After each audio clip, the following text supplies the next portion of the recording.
So there are many different ways to utilize Daredevil in Marvel Snap. Daredevil is a 2/2. On turn 5, you get to see your opponent's plays before you make your own. So there's a lot of good 5-drops that you can run around Daredevil, including Professor X, who locks down a location, or Aero, who moves all the cards that they played to her location, or Hobgoblin, who jumps to your opponent's side of the board. And a few more. Gamora is another one. There's a lot. This deck kind of takes that premise of a standard Daredevil deck and just adds a lot more control to the premise in general. So I'm running, Iceman, Scorpion early. I'm using those 3 5-drops instead of Gamora, who can essentially lock down locations or disrupt my opponent. Very harsh. And then I'm doing a little twist of using Destroyer as my top end. So Destroyer is a 6 cost 15 power on reveal. Destroy your other cards. He destroys your entire board, but there's a lot of ways to get around his effect. First and foremost, the easiest way would just be play Destroyer on top of Cosmo, who turns off ongoing or on reveal abilities at that location. So if you do that, it's just a 6-drop for 15 power, no on reveal effects. Hide some of your cards beneath armor actually totally works as well. You can hide any card that you want underneath armor at the same location, and at that point, Destroyer can't get to them and destroy them. She will protect them, so that's another good way. And Professor X is the third and final way. He completely locks down a location. Cards can't be added, removed, destroyed is included in that list. So that's the 3 ways that you can protect yourself from Destroyer. The other cheeky way in this deck is just play Green Goblin and Hobgoblin, right? If my opponent is gaining control of the cards I'm playing, Destroyer can't kill them, so why not just run those 2? That's the premise of the deck. It has a lot of cool synergy. It does play typically like a standard Daredevil deck. You know, you want to hit Daredevil as much as you can. He's your most important 2-drop. When you do hit him, you want to make sure you have one of these other 5-cost cards in hand and just completely debate on what you're going to do after you see your opponent's play. Either lock down a location you're already winning, or arrow all their really important cards to a different location, whatever it's going to be. Or fill up a location with Hobgoblin just in time, etc. There's a lot of cool synergy right there on top of Daredevil. But besides that, Nightcrawler is actually a really fun fit. I think this is the last card I haven't talked about, but Nightcrawler is a really fun fit with Daredevil because what you can do is actually move him prior to you playing your turn 5 card. So you'll see where they're going to go, and then say you need 2 more power to lock down a location with Professor X. All right, you just move Nightcrawler over to wherever Professor X is at and lock that location down. It's a really fun just Daredevil deck, but I'm adding the twist of adding a Destroyer on top end, and why not run Cosmo and armor? There are just a few things you need to be careful of. Since we are running Cosmo, you got to make sure you're not playing the goblins on top of them, because they will not swap to your opponent's side. They are on reveal effects that cause that to happen.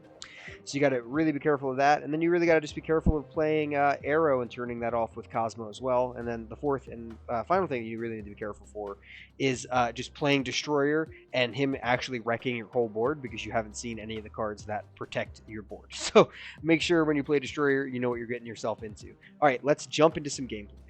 All right, so not a terrible starting hand. We got Nightcrawler, Daredevil, Scorpion, Aero. So pretty happy with all that. Drop Daredevil here. Drop Nightcrawler there. I'm probably going to go Daredevil next. Wakanda is a pretty good location since we're running the Destroyer. We don't want to be able to do that anyway. I'll go Daredevil here in the middle. He hasn't played anything yet, so I'll probably go Green Goblin as well on that location. Actually, I forgot these locations are really good for Green Goblin and Hobgoblin. Anything that reduces their power makes them even more effective. So now it's a -6 on my opponent's side. He Polarised over my Daredevil, so Daredevil's chilling on that side now. Alright, so we have Destroyer, which is great for the middle, so I can protect some more cards here in the middle and then play Destroyer at one of the other locations. But we're going to have to see what he does here.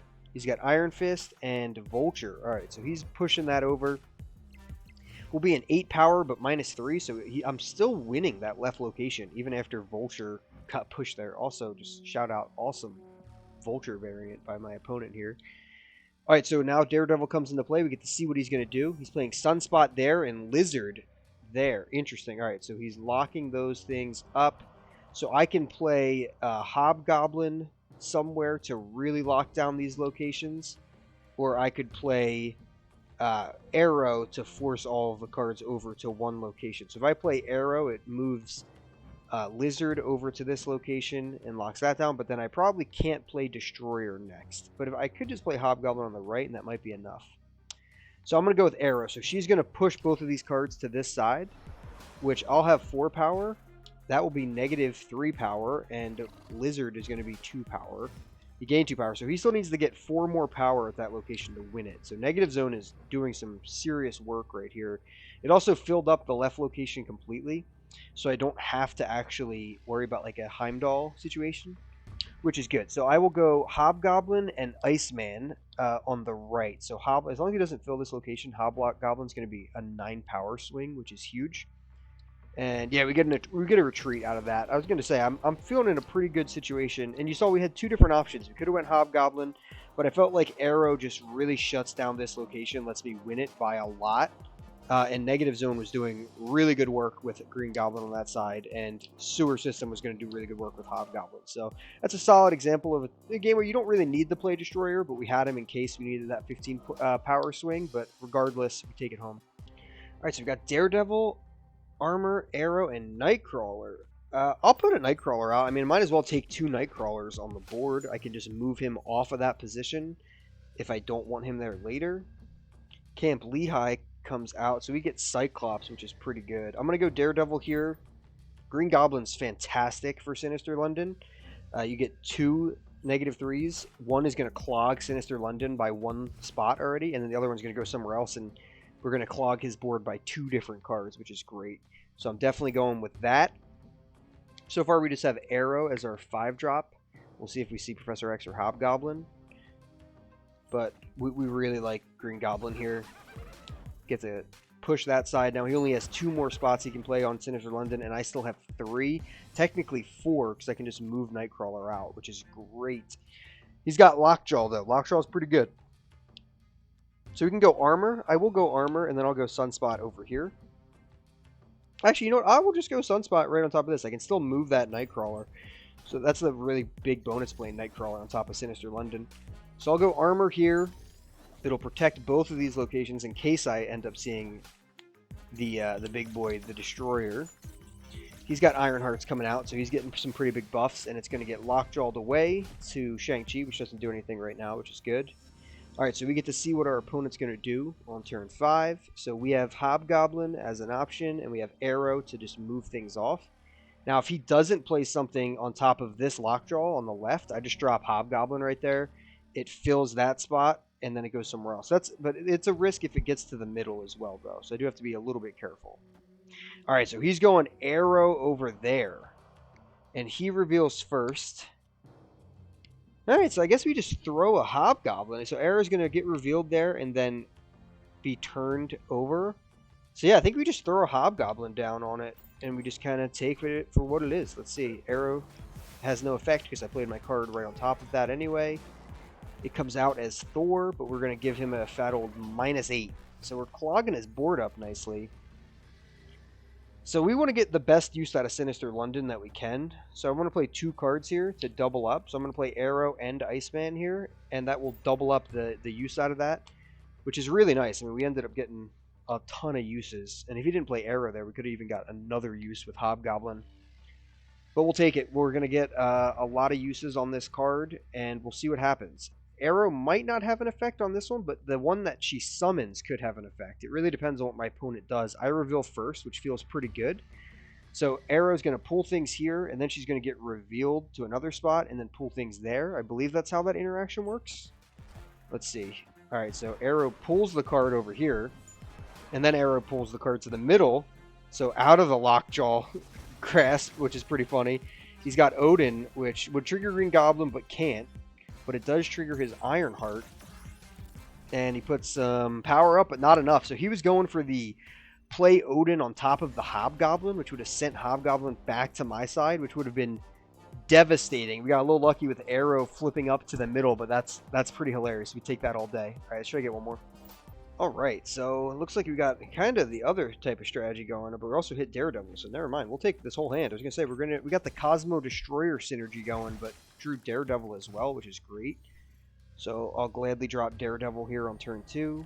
But the first card I play is destroyed there, so we can't have that. So we're gonna have to play Daredevil over here. He zeroed his own Iceman, so 2 1-drops. Maybe he's running like a 1-drop Swarm deck. I'm not sure exactly what he could be running. My Destroyer only costs 15 now, so that's interesting. I'm going to play Cosmo on the right, so that's going to be where Destroyer most likely goes. He plays Venom on nothing. I'm not exactly sure what I'm looking at here. We're going to go with Green Goblin there, and then Sunspot over here. Or actually, you know what? We're going to go Sunspot right on top of Green Goblin. So he's got Enchantress, which doesn't do anything. Could be a bot. I'm not sure, guys. This is an odd one. But Green Goblin's a great card to play on top of Atlantis, regardless. We get his turn 5. We get to see that first, which is great. And we can actually play Destroyer on 5 if we want, or we can just play Professor X if we want to lock something down. He's got Taskmaster just becoming a 4, which isn't really anything. We're going to drop Professor X in the middle. He can't be destroyed because the location gets locked down, so you don't have to worry about Vormir destroying him. And then we'll go with the Destroyer and Nightcrawler. So the Destroyer won't function because Cosmo is here. And then we will get 15 huge power there and +2 there. And opponent played Sarah. Yeah, I'm not really sure what happened on the other side of the board, but I'll keep this game in the video just to kind of highlight the play pattern on my side of the board. Part of the funny thing when you make content for games, any game, but especially Marvel Snap, is you can't always guarantee what your opponent's going to do, and sometimes it can be even a bot. But regardless, the curvature felt really good, right? I got to see what location I wanted to lock down with Professor X. I was able to do that, and then still put 22 power on another location. So that all felt really, really solid the way it played out, and pretty happy with how the deck's performing. So that's 3 for 3 right there. That felt great. Easy, quick video, and easy, quick games. Daredevil is a seriously good, strong card. So if you haven't really played with him a lot, check him out. It's really beneficial to be able to see what your opponent's doing on the second to last turn. And another little tip for Daredevil decks in general: after your opponent plays things, you can typically just snap when you have Daredevil out, and you'll get a lot of retreats. Because people say, oh, well, he knows what I'm playing, and I'm screwed now. So that's just another fun tip. You can pretty much always snap right there and get some good retreats. So if you enjoyed the video, leave a like. And if you didn't enjoy the video, just leave a like anyway, because you're nice. Leave a subscription to the channel, help us grow, leave a comment, tell me what Daredevil decks you're playing. And as always, and most importantly, keep on snapping.